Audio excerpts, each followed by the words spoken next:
João 8,31. Então, disse Jesus aos judeus que haviam crido nele: se permanecerdes na minha palavra, verdadeiramente sereis meus discípulos. Comentários Otávio Rosa. Só seremos reconhecidos por Cristo como seus discípulos se firmes nós mantermos nos seus ensinamentos. Todavia, qual seriam estes ensinamentos, já que o cristianismo institucional é dividido oficialmente em três partes: catolicismo, ortodoxia e protestantismo. As duas primeiras teologias desta fundação se manteve em seus princípios teológicos, porém a terceira vem sofrido transformações a cada teologia criada por uma pessoa que decide abrir para si uma igreja. Essas teologias que se existem e que a cada dia são criadas acabam criando conceitos que muitas das vezes vão contra o ensinado por Cristo, a começar pela criação de templos cristãos. Por quê? Pois Cristo foi enfático quando nos disse: E lhes ordenou: enquanto estiverdes indo pelo mundo inteiro, proclamai o Evangelho a toda criatura. Marcos 16,15.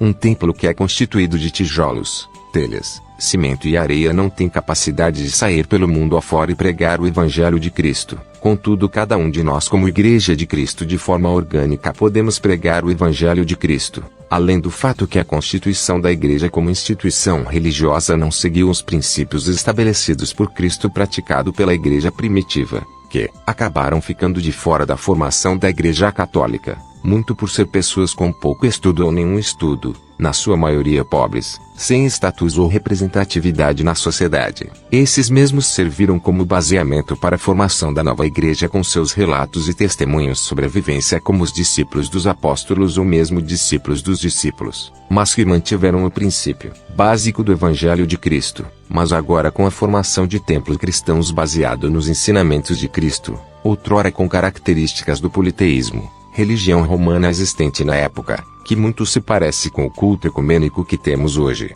Por tudo isso, devemos ficar atentos aos dogmas religiosos dessas instituições religiosas para que não abandonemos o Evangelho de Cristo e nos prendemos às doutrinas humanas teológicas ensinadas nestes locais. Pois a salvação é oferecida de modo gratuito e individualista. Não precisamos estar filiados à instituição cristã para termos direito à salvação que é oferecido por Cristo. Viver nessas comunidades é bom pela comunhão entre pessoas da mesma fé. Entretanto, não pode ser parâmetro para nossa vivência, pois como instituição, esses locais precisam seguir algumas regras interna e externa para a vivência organiza institucional perante a lei e a sociedade. Por isso que muitas das vezes esses locais acabam contradizendo o ensinado por Cristo. Um exemplo que podemos citar é a questão do dízimo. Os templos cristãos precisam de contribuição financeira regular de cada afiliado para manter como organização institucional. Porém, Cristo não nos ensina a ser dizimista, mas provavelmente já ouvimos algum líder religioso falar que o Novo Testamento faz referência. Mas vejamos o que Cristo diz.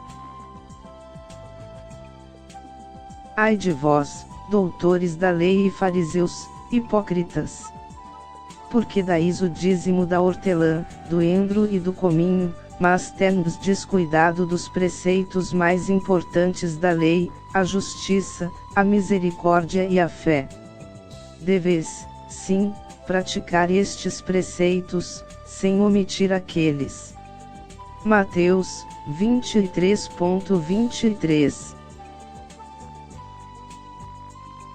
Sendo assim, vemos que as atuais instituições cristãs estão muito idênticas com a instituição judaica na qual Cristo condenou por estarem distorcendo a palavra de Cristo, na qual os judeus conhecem como El Sod, dentre muitas nomeação que o judaísmo tem para chamar Yahweh, o Deus Altíssimo, o Messias dos judeus, o Cristo para os gentios. Portanto, atentamos para as escrituras sagradas deixadas por Cristo por meio dos apóstolos para que não sejamos enganados ou iludidos com os fascínios que a religião cristã pode nos trazer e por consequência nos afastar da glória eterna de Cristo. Ajuda-nos a divulgar o Evangelho do Senhor Jesus Cristo, deixa seu like, se inscreva no canal e compartilha esse vídeo. Yahweh, o Eterno, te abençoe e te guarde. Faça o Senhor resplandecer o seu rosto sobre ti e te agracie. Que o Eterno revele a ti a sua face de amor e te conceda a paz.